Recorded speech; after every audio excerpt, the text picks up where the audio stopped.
అందరికీ నమస్కారం. ఈరోజు మనం ఓ అద్భుతమైన భారతీయ తాత్విక భావన గురించి మాట్లాడుకుందాం. అదేంటంటే ఈ మొత్తం విశ్వాన్ని నిర్మించిన 5 మహాభూతాలు, అవే పంచభూతాలు, మన శరీరాన్ని ఎలా నిర్మించాయో తెలుసుకుందాం. సరే, మరి అసలు విషయానికొద్దాం. మన ముందున్న ప్రశ్న ఇదే: ఈ అనంత విశ్వంలో ఉన్న పంచభూతాలకి మన శరీర నిర్మాణానికి అసలు సంబంధమేంటి? అవి మన దేహాన్ని ఎలా నిర్మించాయి? ఈ శరీర నిర్మాణం అర్థం కావాలంటే మనం ముందుగా ఒక మూల సూత్రాన్ని తెలుసుకోవాలి. అదేంటంటే యథా బ్రహ్మాండే తథా పిండాండే అంటారు. అంటే ఈ బ్రహ్మాండంలో ఏముందో ఈ పిండాండంలో అంటే మన శరీరంలో కూడా అదే ఉంది. మన శరీరం ఈ విశ్వానికి ఒక చిన్న ప్రతిరూపమనమాట. సో ఆ మూల పదార్థాలు ఏంటంటే పంచమహాభూతాలు. మనందరికీ తెలిసినవే: ఆకాశం, గాలి, నిప్పు, నీరు, ఇంకా భూమి. ప్రాచీన గ్రంథాల ప్రకారం ఈ సృష్టిలో కనిపించే ప్రతిదీ మన శరీరంతో సహా ఈ 5 కలయికతోనే ఏర్పడింది. ఇక్కడే అసలు ఆసక్తికరమైన విషయం మొదలవుతుంది. ఈ 5 భూతాల్లో ప్రతిదానికి ఒక ప్రత్యేకమైన స్వభావం అంటే ధర్మం, ఇంకా ఒక నిర్దిష్టమైన పని అంటే కర్మం ఉంటాయన్నమాట. మొదటగా ఆకాశం. దాని సహజగుణమేంటి? విశాలంగా ఖాళీగా ఉండటం, అంటే బయలుగా ఉండటం. దాని పనేంటి? అవకాశమివ్వడం. ఆలోచించండి, ఖాళీ లేకపోతే ఏదీ జరగదు గదా. సో సృష్టి జరగడానికి కావలసిన అవకాశాన్ని కల్పించేది ఆకాశమే. ఇక రెండవది వాయువు అంటే గాలి. దాని ధర్మం నిరంతరం కదులుతూ ఉండటం, అంటే చెలించటం. మరి దాని కర్మం ఒక చోట ఉన్నదాన్ని ఇంకో చోటికి చేర్చటం, రవాణా చేయటమన్నమాట. తర్వాత అగ్ని. దాని స్వభావం వెలగటం, ప్రకాశించటం. దాని పని కాల్చటం, అంటే శక్తిని విడుదల చేయడం, రూపాంతరం చెందించటం. ఆ తరువాత జలం అంటే నీరు. దాని సహజగుణం పోషించడం, ప్రాణాన్ని నిలబెట్టడం. దాని కర్మం తడపటం, అన్నిట్నీ కలిపి ఉంచడం. చివరిగా పృథ్వీ అంటే భూమి. దీని ధర్మం కఠినత్వం, గట్టిగా ఉండటం. మరి దాని పని అన్నింటికీ ఆధారాన్నిస్తూ పట్టి ఉంచడం, అంటే ధరించడం. సరే, ఈ 5 భూతాల గుణాలు, పనులు చూశాం కదా. మరి ఇవి కలిసి శరీరాన్ని ఎలా నిర్మిస్తాయి?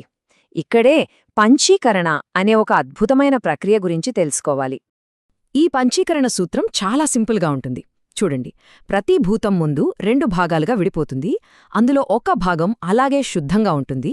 రెండో భాగం మళ్లీ 4 చిన్న భాగాలుగా విడిపోయి మిగిలిన 4 భూతాల భాగాలతో కలుస్తుంది.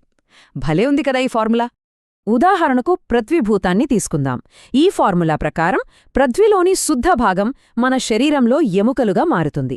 అదే దాని మిశ్రమ భాగాలు గోళ్లు, వెంట్రుకలు, చర్మం, నరాలు, ఇంకా మాంసంగా రూపాంతరం చెందుతాయి. అలాగే జలభూతం.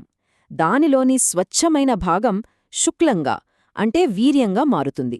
ఇక మిశ్రమ భాగాలు మన శరీరంలోని లాలాజలం, చెమట, మూత్రం, రక్తం లాంటి ద్రవాలన్నింటినీ ఏర్పరుస్తాయి. ఇక అగ్నిభూతం దగ్గరకొచ్చేసరికి విషయం ఇంకాస్త ఆసక్తికరంగా మారుతుంది. ఇవి కేవలం భౌతిక అవయవాలు కాదు. అగ్ని యొక్క శుద్ధ భాగం మనకు ఆకలిని కలిగిస్తుంది. దాని మిశ్రమ భాగాలే నిద్ర, దప్పిక, సంగమం, ఆలస్యం లాంటి అనుభవాలకు కారణమవుతాయి. మరి వాయుభూతం? ఇది మన శరీరంలోని అన్ని కదలికలకు ఆధారం. దాని శుద్ధభాగం పరుగెత్తడాన్ని సూచిస్తే, మిశ్రమ భాగాలు దుమకడం, తిరగడం, కదలడం, ముడుచుకోవడం లాంటి పనులన్నిటినీ నియంత్రిస్తాయి. చివరిగా ఆకాశభూతం. ఇది మన భావోద్వేగాలకు మూలం. దాని శుద్ధభాగం శోకం అంటే దుఃఖాన్ని సూచిస్తుంది. ఇక మిగిలిన భాగాలు కామం, క్రోధం, మోహం, భయం లాంటి మనస్కి సంబంధించిన స్థితులన్నింటినీ కలిగిస్తాయి. అయితే ఇక్కడ ఒక సహజమైన ప్రశ్న వస్తోంది. ఈ ఫార్ములా ఎంత సింపుల్ అయితే కొంచెం మట్టి, నీళ్లు కలిపితే మాంసం తయారవ్వాలి కదా, ఎందుకవ్వదు? ఇక్కడే మనమసలు విషయం అర్థం చేసుకోవాలి. కేవలం భౌతిక దృష్టితో చూస్తే మట్టి, నీరు కలిపితే బురద మాత్రమే వస్తుంది. కాని శాస్త్రదృష్టితో చూస్తే పృథ్వీభూతం, జలభూతం, వాటి వెనక ఉండే అదృశ్య శక్తులతో కలిసినప్పుడు మాత్రమే మాంసంలాంటి సంక్లిష్టమైన పదార్థం ఏర్పడుతుంది. మరి ఏంటా అదృశ్య శక్తులు? అవే తన్మాత్రలు, శక్తులు, బీజాలు, దేవతలు. ఇవన్నీ కలిసి పనిచేసినప్పుడు మాత్రమే ఈ భౌతిక భూతాలు జీవపదార్థంగా మారగలవు. ఇదంతా ఓ నిగూఢమైన రసాయనిక ప్రక్రియ లాంటిది అన్నమాట. అయితే ఈ సిద్ధాంతమంతా కేవలం పుస్తకాలకు పరిమితం కాదు. మన రోజువారీ జీవితంలో, మన అనుభవాల్లోనే ఈ పంచభూతాల ప్రభావం స్పష్టంగా కనిపిస్తుంది. ఒక చిన్న ఉదాహరణ చూద్దాం. మనకు భయం వేసినప్పుడు ఏమవుతుంది? శరీరం ఒక్కసారిగా బిగుసుకుపోతుంది, జడంగా అయిపోతుంది. ఇది పృథ్వీభూతం యొక్క కఠినత్వ ధర్మం. అదే సమయంలో మనస్సు శూన్యమైపోతుంది, ఏమీ తోచదు. ఇది ఆకాశభూతం యొక్క లక్షణం. చూసలా, ఒకే అనుభవంలో రెండు భూతాల ప్రభావం. ఇంకో ఉదాహరణ, మన గోళ్ళు. అవి చాలా గట్టిగా ఉంటాయి.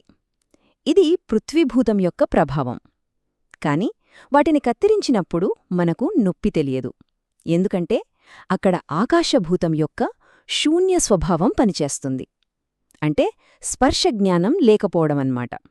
సో మొత్తంగా చూస్తే ఈ 5 భూతాల శుద్ధభాగాలు 5, వాటి మిశ్రమ భాగాలు 20, అన్నీ కలిపి 25 తత్వాలతో మన స్థూల శరీరం ఏర్పడుతుంది. ఇది అన్ని రకాల అనుభవాలను పొందడానికి నిర్మించిన ఒక అద్భుతమైన పరికరం.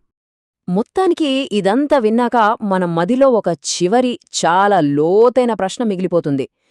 ఈ శరీరం అనేది కేవలం ఒక యంత్రమైతే, మరి ఈ యంత్రంలో ఉండి సుఖాన్ని, దుఃఖాన్ని, ఆనందాన్ని అనుభవించేది ఎవరు? అసలా అనుభవించేది ఏమిటి?